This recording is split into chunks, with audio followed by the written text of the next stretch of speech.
In part 2 of this Anti-Lover for Beginners lesson, we're going to take the solo we learned from part 1 and work on playing it along with a backing rhythm. And for a lot of you, focusing on the timing of the solo is actually going to be more of a challenge than learning the solo itself.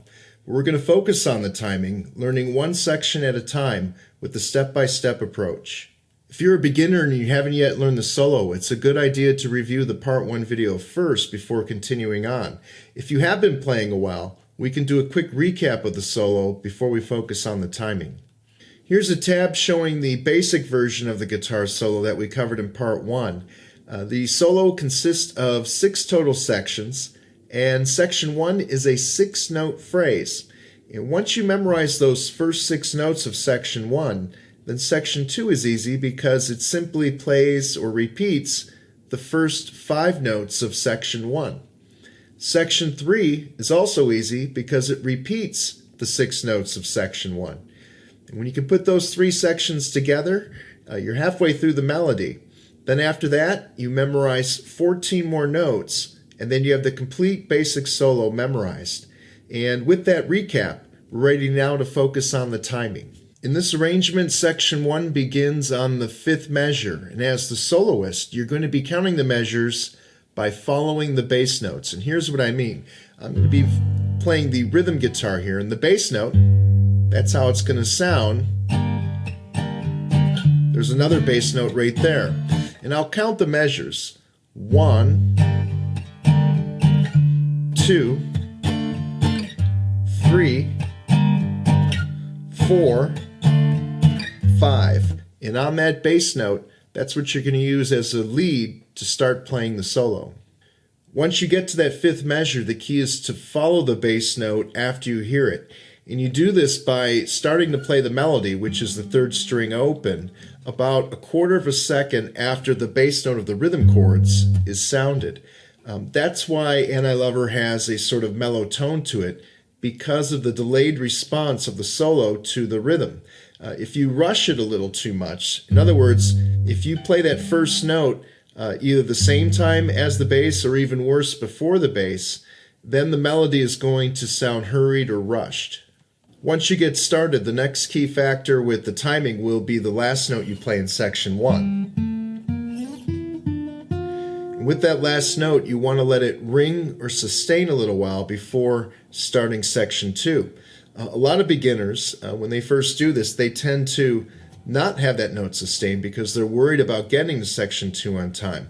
But if you can get there reasonably quick, the melody or the song allows for that note to sustain a while before section 2 starts. So if you can start right on the 5th measure and let that last note ring, you've got the timing to section 1 down.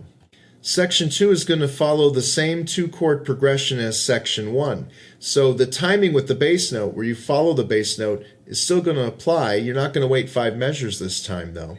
And also with section 2, you want the last note to ring or sustain. It's only 5 notes. But again, the song allows for a little gap or a little space before you go to the next section. So as long as you let the last note ring on section 2, and you follow the bass note, you have that down. With section 3 repeating section 1, you apply the same timing. So with that, you've got the first 3 sections down, or at least some tips on the timing. And what we're going to do in the next clip is I'm going to play a rhythm a little bit slower, and we're going to focus on the timing just for sections 1, 2, and 3.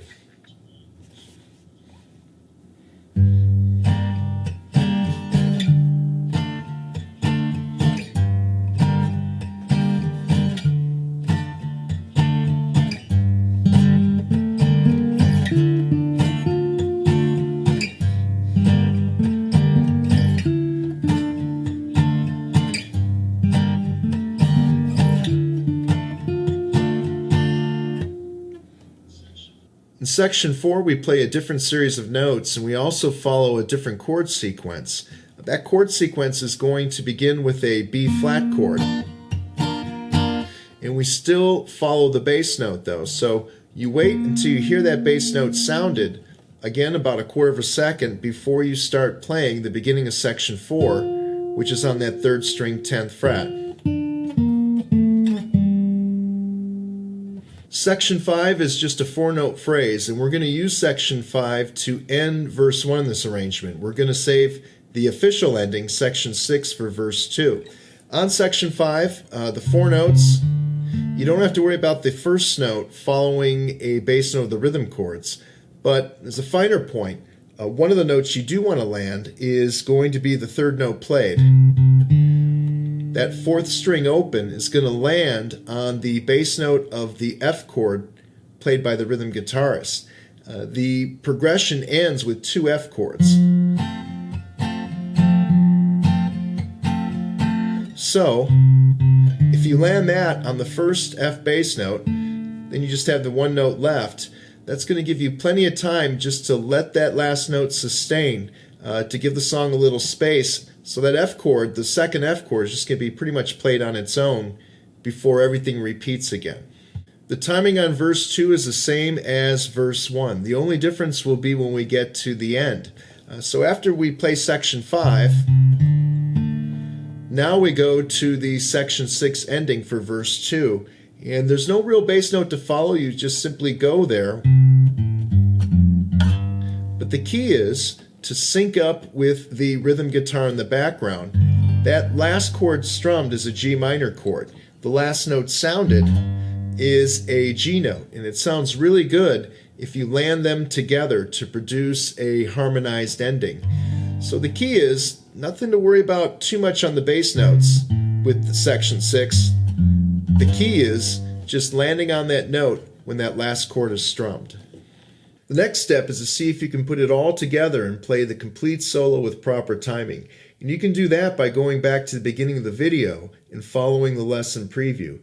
If you can follow the lead guitar in the lesson preview, then you're ready for the final challenge in this lesson, and that's going to the next clip. And on that we have a rhythm track without a lead guitar guide solo.